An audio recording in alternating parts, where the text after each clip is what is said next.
Today on episode number 404 of the Teaching in Higher Ed podcast, I welcome back to the show Remi Kalir to talk about Annotation is.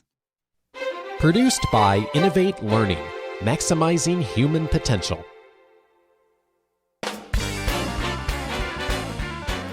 Welcome to this episode of Teaching in Higher Ed.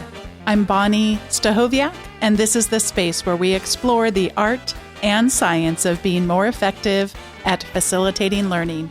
We also share ways to improve our productivity approaches so we can have more peace in our lives and be even more present for our students.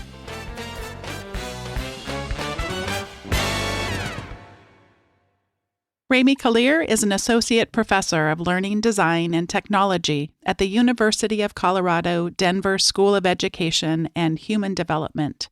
He researches how annotation facilitates social, collaborative, and equitable learning. Remi is lead author, along with Antero Garcia, of Annotation, the MIT Press 2021, An Introduction to Annotation as a Genre, or a synthesis of reading, thinking, writing, and communication, and its significance in scholarship and everyday life. He was the 2020-21 Scholar in Residence with the annotation organization Hypothesis, and is also a co-founder and facilitator of the Marginal Syllabus. His research about annotation has been supported by an OER Research Fellowship from the Open Education Group and a National Science Foundation Data Consortium Fellowship. Remi Kalir, welcome back to Teaching in Higher Ed. Thank you. It is so good to see you. It is wonderful to be back. You probably have heard this overused expression, but I'm going to do it anyway. The expression goes, once you see it, you can't unsee it. Yeah. Tell me about it. I want the story, Bonnie. What do you got for us? I feel like I don't know, you've been on the show 4 or 5 times or something, and oftentimes it relates back to annotation. And since we last spoke, I feel like I had a new way of perceiving annotation around me. It has to do with our kids. And so I realized this after the fact. Every single faucet in our home has temperature controls that are a matter of degrees. How much cold water would you like? How much hot water? With one exception. And it is a treat for our children. They love to take a bath in mommy and daddy's bath because it is quite large. I'm sort of embarrassed to admit this, but I'm just going to let it hang out there. It may or may not even have jets. That's what we're talking about here. So this is a very exciting bathtub, but I realized it's the only faucet in our entire home that you have 2 separate faucets to control. I'll be darned if I ever have remembered which one is hot and which one is cold. And I noticed one of our children, I don't even know when this happened. I don't know which one it was. Actually, I do know which one it was, but I'm not going to name them because I didn't get their permission in advance. But they had gone upstairs to my office, to my label printer, didn't ask, just because it's their tools that they're allowed to use, just had printed out a label for hot, printed out a label for cold, and it's on there. And literally it just solves the problem for the entire family. Anyone wants to take a bath. There's no fear over which one is which. It's very, very clear. And I thought, annotation is. And that's actually why you're here today, is to talk way more than I've been talking, to talk about what is annotation is, and are you seeing any annotation in new ways in your life? Oh, Bonnie, that story is so fantastic. So first of all, again, thank you for inviting me back. I love your story. And so folks may or may not know that last year, I published a book with my dear friend and colleague, Antero Garcia, called Annotation. It's part of the MIT Press's Essential Knowledge series. And so the purpose of that book is to provide a kind of broad, engaging introduction to important topics, and in our case, annotation. And so in crafting that book, we wanted to foreground key affordances of annotation. And the very first one that we describe is the way in which annotation provides information. And that's a key thing that annotation does. Annotation provides information. It's done so for centuries, whether it's translating a text from one language to another, whether it's providing instruction in some way. Annotations provide information, and actually a key type of annotation then is a label. And we talk about labeling. And now there's all kinds of different ways that annotation labeling occurs. And in fact, in our current quote unquote knowledge economy, there's a lot of data labeling. And in fact, data labeling powers things like AI and helps to inform all kinds of computational methods. But it can also be material, and it can be reflecting the built environment. And so the fact that your child got, as you said, a labeler, made labels, printed out labels, and then put them on the built environment, added a note to a text. In this case, the text is a designed object. It's this sink, it's this tub, it's got these faucets, it's got a function, but it needs information. And the act of annotation is making that information explicit. It's providing that information to other users of that tool. I love the example. It is so, so wonderful. And again, speaks to really now what is my big passion project, which is to help people see annotation all around them, to help appreciate that annotation is an everyday literacy practice, and that you, Bonnie, but also you, listener, you who may come across this podcast at some point in time, you are an annotator. And I really want to talk about that today. Yeah. And so you started a project. Did you start it on January 1st? Was it very... I did. And so, again, my work as a researcher and as an educator is increasingly, embracing annotation as a practice. And in my work, again, as I talk to educators and teachers and other researchers, I consistently am reminded about the idea that annotation is all around us and that you are an annotator. And so as the new year began on January 1st, I thought I should start a project where I share a little provocative entry point, a little provocative image, a little provocative something that helps people to think about annotation and maybe to do so in new ways. And so this new project is called Annotate 22. And that's the name of the project and then the name of the hashtag. And every day this year, I am sharing examples of where we read and write and compose and create and contest the world around us, knowledge, information, and narrative. And we do all of that through the practice of annotation, or the addition of a note to a text, like a label on a faucet. I am really excited that you're going to be willing to share lots and lots of ideas with us in just a moment. And I'm going to sit back and enjoy that part of the podcast. Before we get there, though, even just hearing you talk about it, not just today, but also all the conversations we've had, this to me, while the first part of our conversation was the kind of annotation that provides information, I know that for you, you don't want us to stop there. And I also know that for you, this has deep meaning and significance. This feels to me that it goes beyond scholarship. It goes beyond teaching.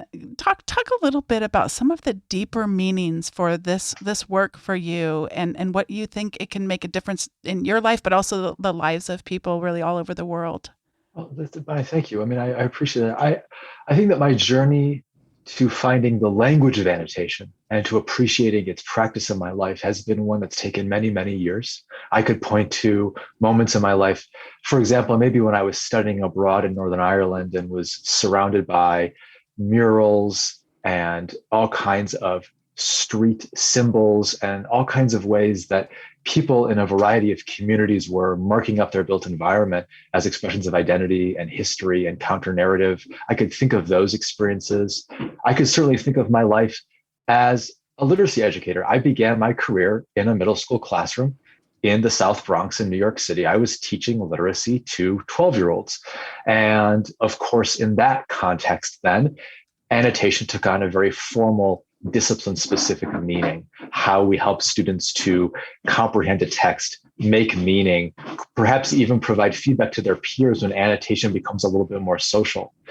And then over the course of my training and my doctoral studies, as I began to think about digital media and civic media and how people use all kinds of tools and languages to really interact with one another in more, dare I say, equity-oriented or even more just ways, I began to appreciate that there are a whole repertoire of social annotation technologies and social annotation practices that are really helping us to bring again about a language of annotation that was really quite incredible. And so now, again, I see it, as you were saying earlier in the introduction, you kind of begin to see this everywhere you look.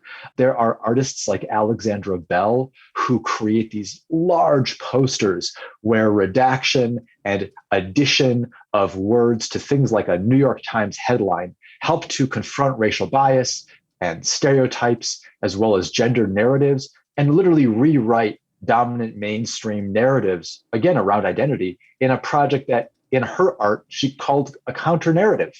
And we might look at park rangers, and there was a great example of this recently, who went to the signage around Muir Woods in California and began to print out and label an corrective history of really updating and fact checking the record of how particular people's legacies are represented in narrative of place. And so whether I'm looking at the news, I'm visiting a park, I'm looking at the built environment, or I'm in my classroom with my students, I'm drawing upon the practices of annotation to help me make sense of my interactions with texts, which of course surround us all over the place, but also my interactions with other people, and how through our collaborations together, we can then relate to those texts in more, authentic ways, maybe critique those narratives in ways that are necessary, and then build new narratives that, can point towards more inclusive and just learning futures. When you talked about the middle school classroom, I was curious because you talked about annotation taking on a more formal disciplinary approach. I know you well enough to know that that probably doesn't mean what I think it means, in the sense of you probably experienced your own sense of resistance against the tradition. I'm thinking that, I never really grew up with the diagramming sentences. I know enough about diagramming sentences to know that I don't wish to ever learn that thing. And then I also know there's a lot about the red pen and the psychology behind, marking up every single thing that's wrong with this and not helping people find their voice. Would you share a little bit about what you remember about annotation and how you took it and maybe wrestled with it in a different way? Because I'm sure there's more to the story than just you teaching them how to diagram sentences. Oh, absolutely. Oh, absolutely. I mean, the red pen, of course, is a classic trope, right? For many educators and perhaps many students of a certain, maybe a few generations here, that is an image that is associated with assessment, but also maybe affect, fear, failure, judgment, worth. And so we can see here that, again, the practices of marking up a paper, whether that's, again, a teacher grading an essay, or students who are then, again, doing maybe a close read of a mentor text, they may be taught conventions in doing so. Again, these kind of more formal conventions, putting an asterisk in the margin, underlining a word, circling a phrase, bracketing a term or even a method. And we see those carrying forward. I was actually leading a professional learning workshop at a university, of course, on Zoom, but just last week. And I asked the participants, all faculty, what are your personal histories of annotation? And one of the participating faculty members, who's not in the humanities or in the social sciences, but is in the STEM fields, said that she had been taught a particular convention system in her high school classroom when she was a teenager that she still uses today when marking papers in certain contexts. Now, she was very reflective about the benefits and maybe even the drawbacks of that, but I think that many of us have some fuzzy memory or even some very formal association with the proper way to mark up a text, even if it might be uncomfortable or taboo in some cases to write in a book. And so I've always been curious about that. I've always, to some degree, resisted that. And I can't help but mention now in this context that in this new project called Annotate 22, one of the early entries, I wanted to reference this history, this kind of legacy that you're mentioning. And so the entry in this case from January 13th, so the 13th entry in this case, was a image that's gotten a lot of play online of an essay that was written by Jacques Derrida, the famed philosopher, of course, but it was done when he was a teenager, and it includes the marked up comments of his instructor and the grade that his instructor gave to Jacques Derrida when he was a teenager. And the quote here, among quite a few, is from, again, the instructor: "In this essay, you seem to be constantly on the verge of something interesting, but somewhat you always fail to explain it clearly. And the final grade is a 10 out of 20. And so here we see this classic example in red pen of an instructor marking up someone who became, again, in some people's opinions, a very famous philosopher. Maybe that's a separate debate. It's all to say, though, that those persist, those images and those practices. And I think that it's important to recognize that as annotation so that we can appreciate if and when it is welcome, but also critique it if it is, in this case, problematic. Well, I'm going to sit back and I'm going to let you. We are recording this interview on February the 16th, so I know we will not have the full time because it'll take a while for this to air. But I'm going to just sit back and let you reflect a little bit on the Annotation Is project, the Annotate 22, and some of the ones that have really either sparked something in you or that you've just seen spark things in others, and just let you reflect for a little while on the progress that you've made and talk a little bit about that from this year so far. Fantastic. And again, we'll share links to the monthly blog post. And I'll just mention that the examples I'm going to share are all visual. And so I'll briefly talk through a few and my rationale behind sharing these with the, again, hope that listeners visit these online resources. So I wanted to begin the project on January 1st, again, with an example of annotation that I think many people cherish, which is a book inscription. So even if people feel as though it's taboo, again, to write in a book, that defaces the value of this material object, that even those folks who might cringe at writing in a book will value a book that is inscribed with a kind of personal dedication. And there's a wonderful project out of the University of Virginia called Book Traces. And it's an open project that I linked to their website through, again, my example.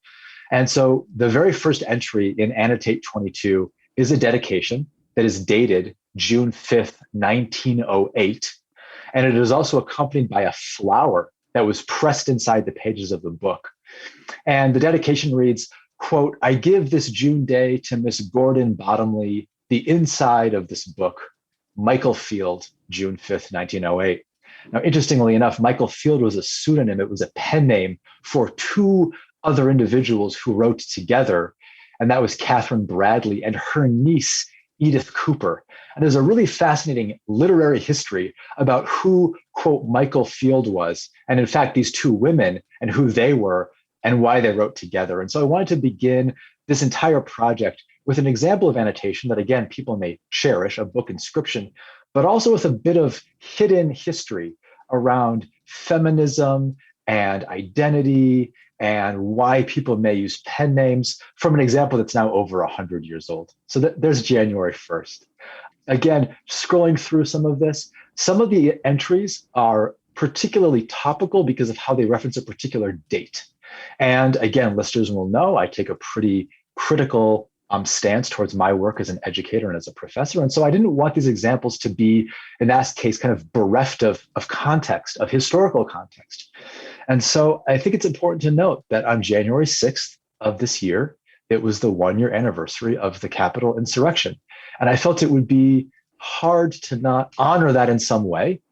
And interestingly enough, there's a very provocative, if not really quite troubling example of annotation from the insurrection. One of the insurrectionists, Jacob Chansley, who broke into the Senate chamber, wrote on a piece of paper that belonged to then Vice President Mike Pence. And that annotated document has now been used by the FBI in prosecuting his case. And so I include a screenshot from a video that the New Yorker took during the insurrection of this individual writing on a piece of paper that again belonged to then Vice President Pence. And so I just find, again, these examples to be everywhere we look, even in very challenging and in some cases still quite painful and lingering examples. And so I want daily entries to sometimes echo historical events, right? So there's an example from January 6th. I also want to mention that we have, or I should say, I have a commitment to working with authors and educators and community members who I've engaged with in previous contexts. And so on this podcast, Bonnie, I've mentioned, for example, a project that I've done with other educators to read and discuss literature about critical literacies and equity-oriented learning, and it's called the marginal syllabus. And we've been kind of going on and off with that project with our partners over the years. Back in 2017, I had the honor of connecting with Debbie Reese, who's considered to be a leading national expert in Indigenous literacies, has written extensively about the representation of Indigenous peoples, particularly in children's literature.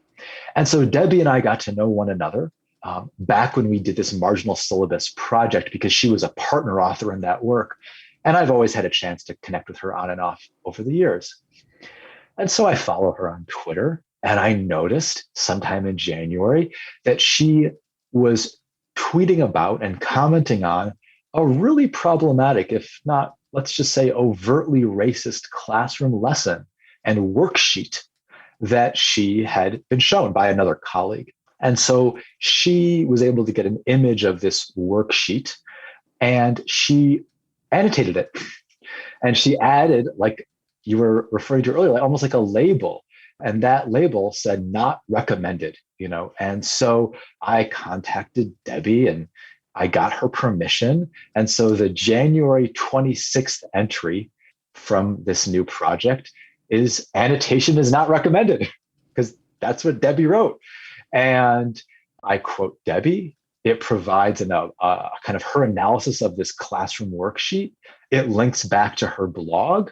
And this was, to me, a really good example of trying to support more equity-oriented literacy education, particularly in the context of, again, K-12 classrooms, showing in the case of Debbie's work that this kind of rejection of a very problematic worksheet was done through annotation, and that really that kind of technical ease by which she marked up the digital version of this worksheet, not recommended in really big red letters, provided a really lovely opportunity for me to, again, reestablish a conversation with her, and then again, get her permission to share this as a part of the project. So those examples, and there's a few in here where there are, again, educators and scholars and folks that I've come across, in the course of my work, whose perspectives and whose annotations are also a featured part of the project. So that's just 3 from January. Again, this is happening every day. I should mention also that every month I'm changing the way in which I describe annotation. And so January was annotation is, as a way to provide some foundational definitions and examples. And in February, we've shifted to annotation on. And so as one more example, and then I'll stop rambling because I could just do this forever. Some of the work in my preparation for this project is really deeply immersing myself in, again, historical moments, digital exhibits, ways of trying to find really, I think, interesting examples of how we see annotation appear. And so, of course, with February is now Black History Month, and trying to honor that in a way that feels authentic, if I can say so, not superficial, and again, does so in a way that might provide a perspective or a point of entry to something new in some new way. And so I was really taken by the fact that the Woolworths lunch counter is now physically been moved into the Smithsonian, and that a digital version of this iconic moment in civil rights history is now a digital exhibit that is annotated. And so on February 1st, that was the day in 1960 that Joseph McNeil, Franklin McCain, David Richmond, and Jabril Kazan also were the Greensboro Four, quote unquote, known as the Greensboro Four. They began their sit-in protests on February 1st, 1960. There's a single photograph from that first day when they were leaving the Woolworths counter. They, of course, returned subsequently, and there's additional media documentation from their subsequent days of their sit-in. But the Greensboro Four began that sit-in on February 1st. And so on February 1st now of 2022, I wanted to reference that, again, specific date. And again, coincidentally, the counter where they sat is not only now in the Smithsonian, but it's actually digitally available online in a way that is annotated. And so you can visit yourself right now, that lunch counter, and it has all these interactive labels and all this multimedia that has been kind of layered onto this text.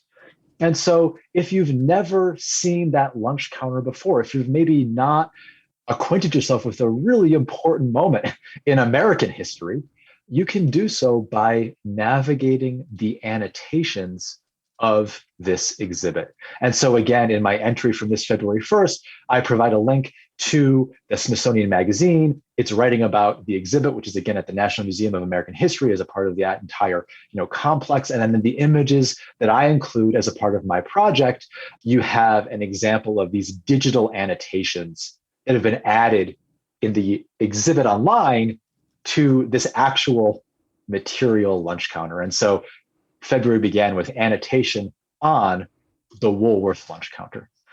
So I'll leave that there. Now I'm really rambling about these examples, but I just find it so, for me, very meaningful and engaging to dig into, in some cases, history in new ways that again shows how common and accessible and also provocative annotation can be. I would hardly call what you've been doing rambling. I would call it riveting in all seriousness. And I think sometimes for me, and I'm sure for some people listening, this can be exhilarating, but also intimidating. So I'm going to invite you to shrink it down for us and remind us that it really is everywhere. And then I'm going to ask you to blow it up and talk about going big. So start it out with, if a person listening feels, gosh, how do I even... this feels big. This feels, how could I read this stuff? How could I engage, or would I even want to? Or how could I maybe take some of my values or the things that I know more about? I know which faucet is hot and which one is cold. How can I start small and not just, because I think that's one of the problems with when we care about things, but they feel really big, that it creates inaction. And one more thing, and then I'll stop. I'll actually let you answer the question. I think the other thing is to allow ourselves, and it can be kind of laziness on our part, or just not being willing to get messy. No, I mean, because I think I look at you, Remi, and I go, oh my gosh, there's no way I could ever. And it's like, well, this isn't a competition, first of all, but I think maybe we don't see the messiness of just getting started, to talk to someone like you who's so deep in this, that really sees it in so many aspects of your life. So how do we start small with this and not allow ourselves the excuse that it's too hard or sure, only for the experts? Sure. Well, I think that actually messiness is an important entry point. And let me take that as an opportunity to talk about the example of cookbooks. If you're looking for a place to get started and you want to embrace the idea that you are an annotator, start with a cookbook. I've been gifted from both my grandmother, who is 94 years old and still alive and kicking, and also my mother. I've been gifted with some of their cookbooks and their handwritten adjustments to a recipe, their, notes on even a slip of paper that's then tucked into a cookbook. I have the gift of those cookbooks now in my kitchen. And so I would encourage folks who want to start small to find those everyday texts like a cookbook, where we feel like it's okay to write in a cookbook. And maybe we want to because we have to adjust this recipe a little bit. Too much sugar, a little bit more, more salt, or adjust to, the ratio of something. And there are many, I think, contexts like that where we can find cookbooks or the back of a photograph. Before we all were carrying cell phones in our pockets and purses, perhaps we were cherishing printed out photographs where on the back, we would write the date, or we would write a small family memory about what was photographed. And so again, maybe you have a shoebox in a closet or under your bed from, generations back of cherished family memories and photographs. And maybe as a way of recalling the relevance of those moments, with a nice little pencil or maybe a pen, writing on the back of those photographs. And so for me, those are the really small entry points into recognizing annotation as an everyday practice. We are writing on texts, and we're also writing on different kinds of media. And the only other example I'll very briefly mention, if folks want a more digital example of this, would be memes. I think that many folks, particularly those who are going to listen to this podcast, probably have some experience on social media, not only reading memes, but maybe also making them, that we somehow feel like, oh yeah, I can go to some meme website and find that, photograph that everybody is sharing and type in a few words to make an inside joke. That's annotation. You're taking a text, you're adding a note to it, you're remixing it in some way, you're adding your particular stance, and you're also doing so in a social context. Memes are, of course, a kind of social text. They have a social life. And so those are, for me, from cookbooks to actual photographs that have been printed out, to maybe in a digital space, memes. Those are all, I hope, pretty small ways and pretty everyday entry points to appreciating the ways in which we are annotators in the various domains of our daily life. All right, I promised we were going to go small, but we're going big. So what about those of us that have had a chance to play around a little bit, maybe experimented with social annotation, familiar with the tools, et cetera? What are some of the things that other people are doing and you would encourage, or that you would encourage us to do to go bigger with annotation? Well, I think the bigger thing here that I might point out, which I'm trying to do in the project, is to provide a trail. And so I know that sounds simple and also maybe a little ambiguous, but one of the things that I'm doing from a more technical perspective is curating media on my blog, following, again, principles of fair use and open access and, all of those kind of proper attribution practices to give people credit where credit is due, of course, but curating the corpus of these examples, these entries, not only on my blog, but then also doing so on social media. And so having Twitter threads where people can easily kind of move their way back through this as a kind of linear narrative, and linear in that case actually being quite helpful. But then from a slightly different technical perspective, I am using a social annotation technology that I've spoken about briefly before with you, and I know folks are familiar with it. And I know, Bonnie, you love to add your notes here and there. It's called Hypothesis. It's free, it's open, but it provides an indelible mark that people can then meander through. If I annotate an online resource of Hypothesis, and then I maybe tag it, I'm able to then curate a trail, a pathway. And so one of the big picture ideas for me here is that this is my project. This is my take on annotation. This is my little kind of everyday celebration of the critical and the creative qualities of annotation. But what I'm also trying to do is leave a trail. I'm trying to leave a step-by-step process so that other people, if they feel inclined to do so, can also make their process visible to others. They can make their thinking, they can make their media creation, they can make all of these kind of different points of engagement, be it on a blog or on social media or on this kind of annotation layer across the entire web. They can find their way. And I think that that's a really, for me, important stance towards how we kind of curate open knowledge, how we make our thinking and our work processes more accessible and available to other people. And I do think from, again, that really kind of big picture perspective, to me, this is an act of public pedagogy. This is me as somebody who cares deeply about the educational value of annotation saying, hey, this is like Remi's open webinar, Remi's open workshop, Remi's kind of open example of annotation for this entire year. Come and hang out. These are all the different ways to play along. These are all the different ways to read along. And hey, here's kind of how I'm doing it. You can kind of get behind the scenes a little bit if you really want to kind of dig deeper in that kind of bigger picture sense. Oh, this is so exciting. I have been following a little bit. A couple of the stories that you shared were familiar, but one thing that I don't think I've done, I think I haven't subscribed on RSS because I like to be part of more of the ongoing conversation, and it has felt a little bit sporadic for me. So thank you for today's conversation, because I feel like that's the beauty of it. You've created a trail, and even if I missed it, I mean, this is not that late in the year that it couldn't be revisited on our own time and to go back and engage. Like you said, that trail is there, and it's wonderful. Yeah.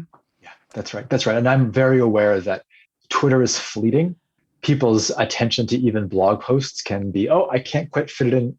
The idea is that, again, I want to lay down a pathway that other people can choose to walk at any point in time. And so they can revisit these, again, trails at their own time, as driven by their own interest.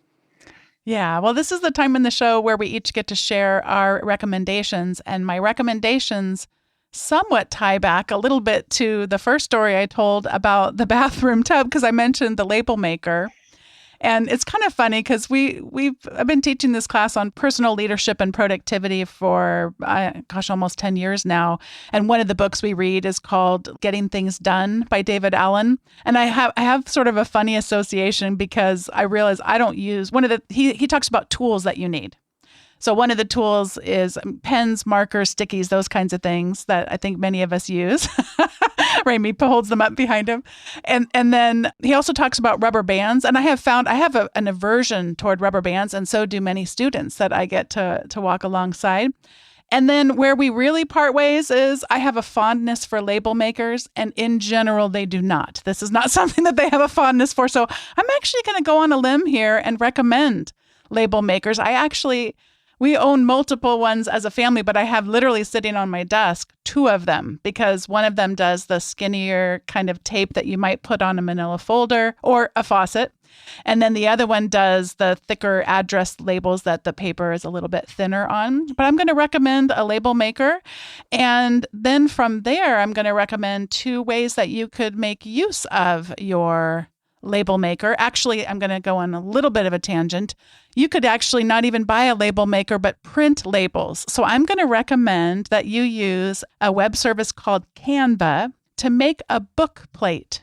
And I've really tried to find pre-printed book plates that met my specifications, and none of them did. And so we have some books that people can check out from our Institute for Faculty Development. So I had some really fun times making those.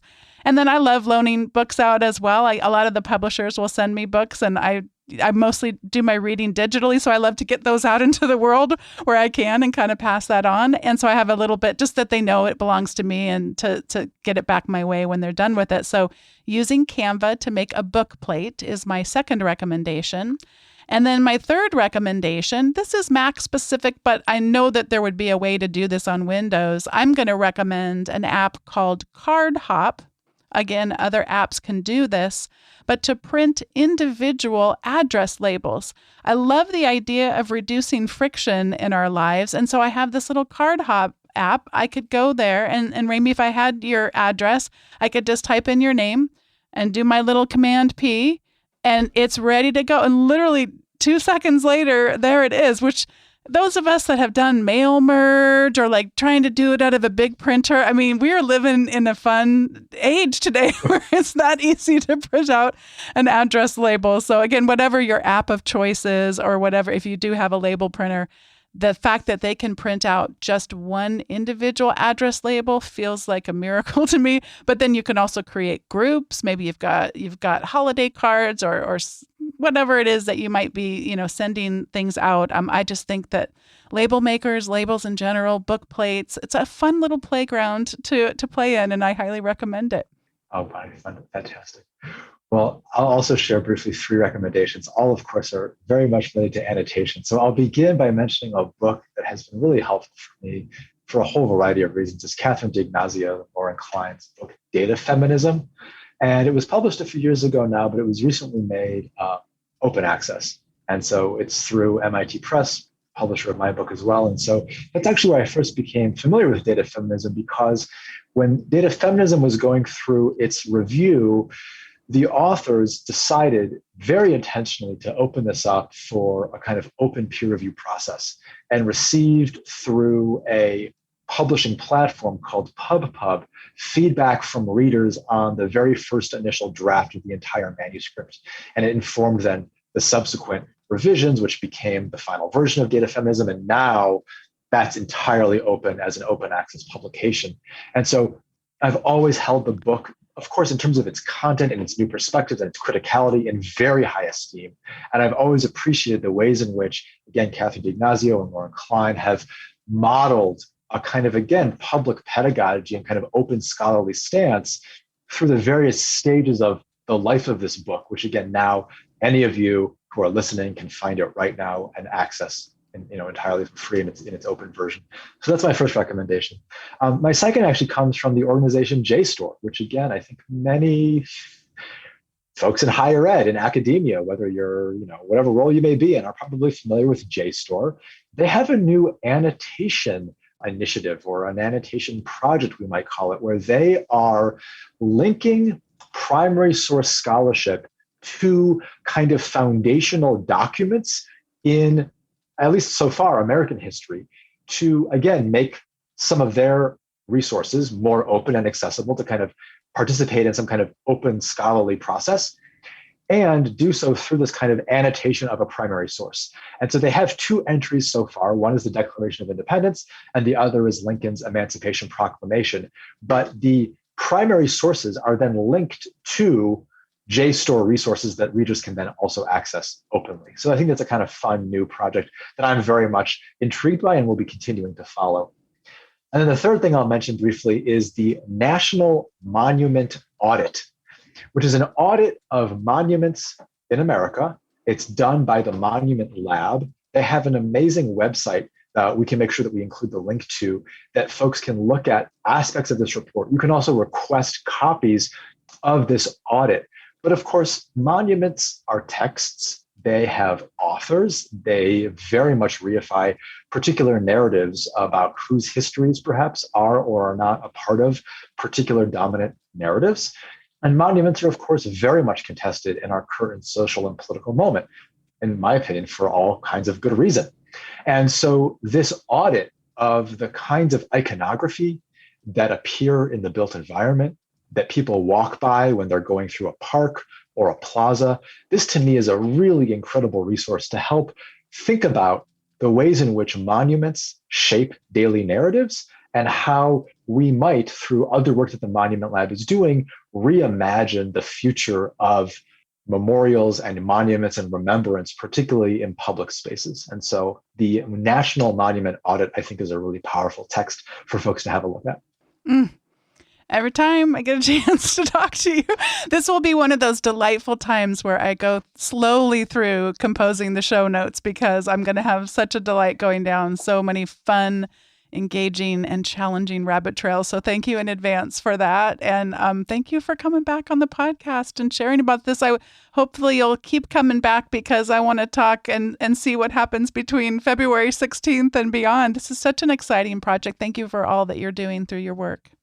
Bonnie, thank you. And thank you again for providing a platform for so many of us. I know that you've now, is it 400, right? You've gone past 400. Mm-hmm. And I mean, the legacy that you've established in, so many different education circles, you're providing a resource that is, of course, just invaluable. And so just thank you for letting me be a part of, one small part of this incredible endeavor. So thank you so much.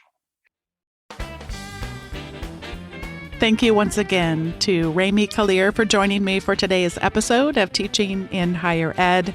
It's number 404. And if you'd like to access the show notes, you can do so probably already on whatever you use to listen to the show on your phone podcast player.